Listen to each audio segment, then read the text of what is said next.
जय हिंद दोस्तों। तो जैसा कि हम जानते हैं कि भारत के द्वारा काम किया जा रहा है प्रोजेक्ट 18 क्लास डिस्ट्रॉयर्स के ऊपर, जो कि दुनिया की one of the most powerful destroyers में से एक बनने जा रहा है और इनको क्रूजर कैटेगरी के शिप्स के तौर पर कंसीडर किया जाएगा। तो इन शिप्स को इंडियन नेवी की बेड़े में शामिल करने के बाद इंडियन नेवी दुनिया की उन चुनिंदा नेवीज की लिस्ट में आ जाएगी जिनके पास क्रूजर कैटेगरी के वॉरशिप्स है। अगर हम सिंपल शब्दों में क्रूजर शिप्स को एक्सप्लेन करें तो ये वॉरशिप्स जनरली साइज में एयरक्राफ्ट कैरियर से तो छोटे होते हैं, लेकिन ये बाकी वॉरशिप्स के कंपैरिजन में साइज में भी बड़े होते हैं और फायर पावर भी इनके पास बहुत ज्यादा होता है दूसरे वॉरशिप्स की तुलना में। तो इस वीडियो में हम लोग प्रोजेक्ट 18 क्लास डिस्ट्रॉयर्स के बारे में डिस्कस करेंगे, जिसके तहत भारत इस कैटेगरी के वॉरशिप्स को बना रहा है और साथ ही साथ ये भी समझेंगे कि कब तक ये शिप्स इंडियन नेवी की बेड़े में शामिल हो सकते हैं। लेकिन वीडियो को आगे बढ़ाने से पहले आप सभी लोगों से एक छोटा सा गुजारिश, वीडियो की शुरुआत से लेकर एंड तक जरूर बने रहना और अगर आप लोगों को वीडियो पसंद आता है तो वीडियो को लाइक करना मत भूलना और साथ ही साथ चैनल को सब्सक्राइब करके बेल नोटिफिकेशन को ऑन कर लेना, क्योंकि हम इसी चैनल पर देश और दुनिया से जुड़ी डिफेंस और फॉरेन पॉलिसी रिलेटेड अपडेट्स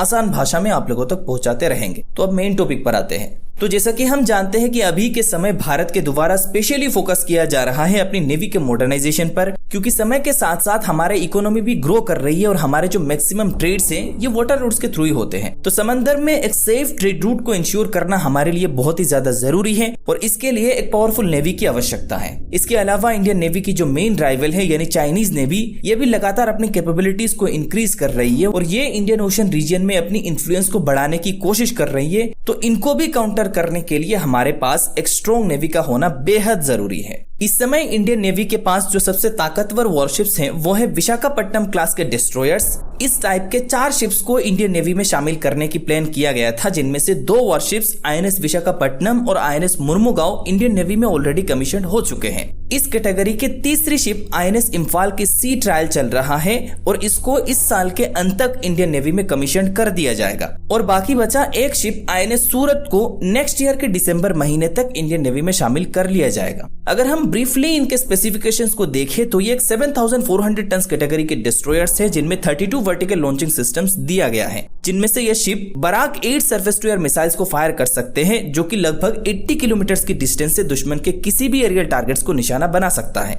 साथ ही साथ ये वॉरशिप्स एंटी शिप या फिर एंटी सरफेस मिशन के लिए एक बार में 16 ब्रह्मोस मिसाइल्स को कैरी करते हैं। इसके अलावा इनमें 533 mm के 4 टॉर्पेडो ट्यूब्स लगा हुआ है, जिसके थ्रू ये टॉर्पेडोज को फायर करके दुश्मन के किसी भी सबमरीन्स को निशाना बना सकते हैं। तो इस कॉन्फ़िगरेशन के साथ डेफिनेटली ये एक बहुत ही कैपेबल शिप है, लेकिन अगर हम इसको चाइना के सबसे कैपेबल टाइप 005 डिस्ट्रॉयर्स के साथ कंपेयर करें तो जहां पर विशाखापट्टनम क्लास के डिस्ट्रॉयर्स 7400 टन के डिस्प्लेसमेंट के साथ आते हैं, वहीं पर टाइप 005 डिस्ट्रॉयर्स की डिस्प्लेसमेंट लगभग 11,000 टन के हैं। मतलब साइज में ये शिप्स विशाखापट्टनम क्लास के डिस्ट्रॉयर्स के मुकाबले बहुत बड़े हैं। इसके अलावा अगर फायर पावर को कंपेयर करें तो विशाखापट्टनम क्लास के डिस्ट्रॉयर्स में जहां पर सिर्फ और सिर्फ 32 वर्टिकल लॉन्चिंग सिस्टम्स दिया गया है, वहीं पर चाइनीज टाइप 005 डिस्ट्रॉयर्स में 112 वर्टिकल लॉन्चिंग सिस्टम्स दिया गया है, जहां से ये HQ-9 और HQ-10 जैसे सरफेस टू एयर मिसाइल्स के साथ साथ YJ-18 और YJ-21 जैसे चाइनीज एंटीशिप मिसाइल्स को भी फायर कर सकते हैं। इसके अलावा एक और कैपेबिलिटी जो कि विशाखापट्टनम क्लास की डिस्ट्रॉयर्स में मिसिंग है, वो है बैलिस्टिक मिसाइल डिफेंस सिस्टम्स की कैपेबिलिटी।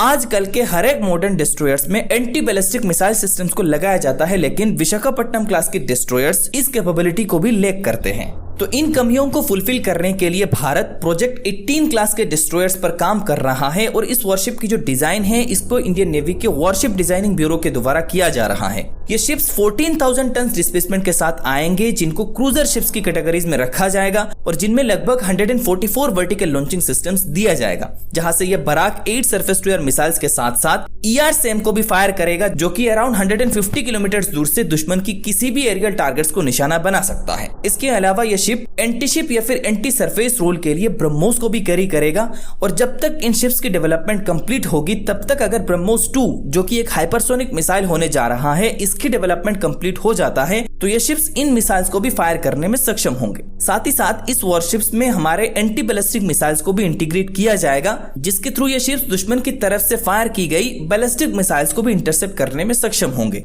अगर बात करें इसकी डेवलपमेंट की तो बताया यह जाता है कि फिलहाल इसकी डिजाइन के ऊपर काम किया जा रहा है और जब विशाखापट्टनम क्लास की सभी डिस्ट्रॉयर्स इंडियन नेवी को हैंडओवर कर दिया जाएगा तब इस प्रोजेक्ट के लिए फंड्स को एलोकेट किया जाएगा और लगभग 2029 से 30 तक इस कैटेगरी के पहली शिप को इंडियन नेवी को हैंडओवर कर दिया जाएगा। बाकी इस पूरी डेवलपमेंट पर आपकी क्या राय है कमेंट बॉक्स में जरूर बताना। मिलेंगे नेक्स्ट वीडियो में किसी न्यू अपडेट के साथ, तब तक के लिए जय हिंद।